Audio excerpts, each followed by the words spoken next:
Good to have you back on the program, Khozema. I appreciate it. I want to first start by talking about the earnings as your company continues to find ways to work in an environment where some of the clients have been obviously under stress in the consumer space and more. Is this about what we discussed last time, finding more customers in places like healthcare and other industries? Yeah, for the most part, Oliver, we saw a continuation of trends that we saw in the first quarter. So we continue to see strength and resiliency now from industries like healthcare, like education, e-commerce, even philanthropy. We continue to see negative impacts in some other industries like ride sharing and hospitality, but we're actually even starting to see some green shoots there, even though they are off what they were a couple quarters ago. All right, so not as robust of a market at its peak, but how close to regaining it? Do you see that there's potential here for some degree of normalcy, or is this still going to be a big impact on the company's bottom line? I don't think the COVID dynamic or kind of the broader macroeconomic environment plays into our thinking about, the way that we're guiding the company or the way that we're running the company. Altogether. I think what we're seeing more broadly is the secular trends around digital transformation and customer engagement. And I think one of the dynamics that we're experiencing is that as a result of COVID, there's an acceleration of the path that we've been on for a long period of time. And the promise that we've made to investors as a result of it all is that as long as we can continue generating elevated growth, we're going to invest behind that, and investors so far seem to be applauding that dynamic. I want to get into some of the charts that your company has from a survey that you reference really at the front of the company website right now that I think is super telling to what you're discussing here, and that is about the fast forwarding of the need for digital technologies, communication. What sectors does it come from? What was your takeaway from this report? We're going to start running through some of the charts here, but they all basically tell a story of adoption being pushed forward. Yeah, I mean, I think what the most interesting thing about it is that it's almost like, in a way, the pandemic is giving companies the permission to innovate. And so you've had a lot of pent-up demand from certain industries around a desire to digitally transform. And with COVID, it's almost like overnight, many of these industries had to. So if you take certain industries that run on-premise contact centers, for example, all of a sudden everybody's working from home. And so that ability to run from an on-prem contact center and needing to move to the cloud very rapidly just kind of played into our hand. And so you're seeing a little bit of that. I think the other dynamic is that customer engagement in an online virtual format is more important than ever. And companies are availing themselves of communications tools like ours, in which they can develop these really strong bonds between the companies with whom we do business and then their consumer base. And that's been really exciting if there's a silver lining that's come out of this pandemic. One of the things that I notice is the scheduling and the notion that the programs some of these companies are adopting will continue to expand.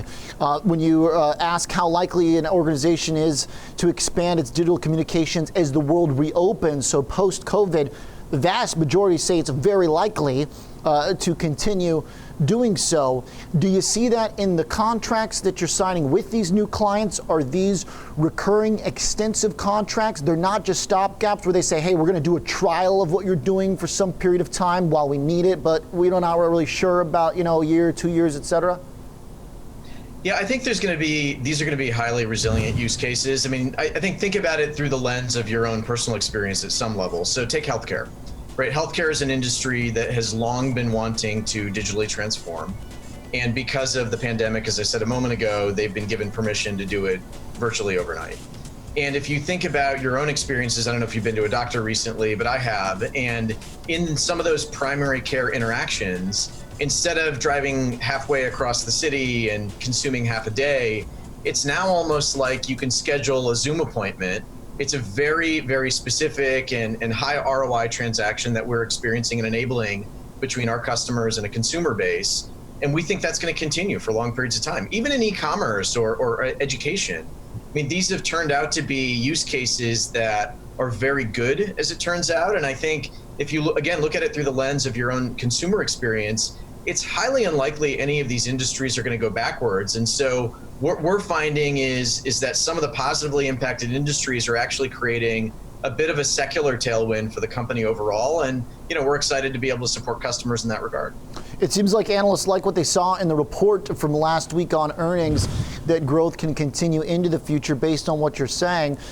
Where are the verticals or industries where it seems like there's still a lot of untapped potential? I would imagine that the fast forwarding and acceleration has made some areas less of an opportunity going forward. Now we say, hey, we've got a lot of penetration now where we had some goal, we hit it.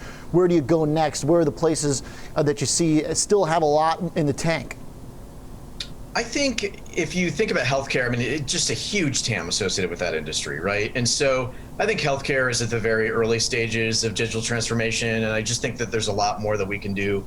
You referenced, for example, appointment reminders and scheduling. We're also starting to pioneer different kinds of video interactions with healthcare companies. And I think as we get more and more penetrated with hospitals and municipalities and other kind of large medical providing organizations, there's a lot that we can do there. I think retail, honestly, is just at the forefront of some of the things that they can accomplish. If you look at some of the more sophisticated retailers, they've virtually flipped all of their business interactions to a virtual.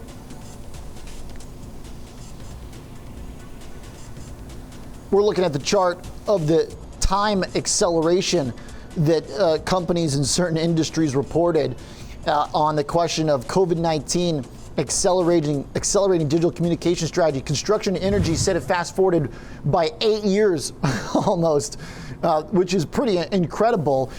For some of the other ones, a little bit less so. I'm curious too about the e-commerce. You mentioned retail, Khozema, we lost you for a sec, but you mentioned retail. Is that e-commerce as well? Because with all the delivery that's going on, it seems like there's a lot of need for people to be able to communicate. Like the other day here, I tried to order something after all the protests, restaurant was closed, I couldn't get through. The communication was totally broken. Yeah, I think the e-commerce trend is going to continue for a long time. I mean, again, just look at it through the lens of your own experience. If you are using an online format and you have a high touch, high ROI experience with the businesses that you care about, you're probably not going to go back as a consumer. And I think if you're the provider of those experiences, because you're still able to reach your consumer base in that way, it's incredibly attractive. And then I think the other dynamic, Oliver, is that some of the heavily impacted, negatively impacted industries like a rideshare, like a hospitality, they're going to come back. It's hard for us to call exactly when that is, but they're also going to come back. And so we really like the tailwinds around what we're doing and the value that we can provide to our customers. The last point here, I just want to make sure we circle back from our last conversation, is about the bottom line. You still say that next quarter you expect to have a loss between 5, maybe 9 cents a share. Has this time machine effect accelerated profitability as well? Have you given investors an update? Well, I think it's been a little bit harder to hire in the current environment. And so, we had plans around infrastructure building and, where all systems go from a hiring perspective. But with the COVID dynamics, it just takes one extra step on the recruiting, the onboarding, the talent identification. And so we're a little bit behind where we'd like to be. We're hoping to catch that up in Q3, Q4. But we've signaled to investors that the investments that we're making are incredibly high ROI.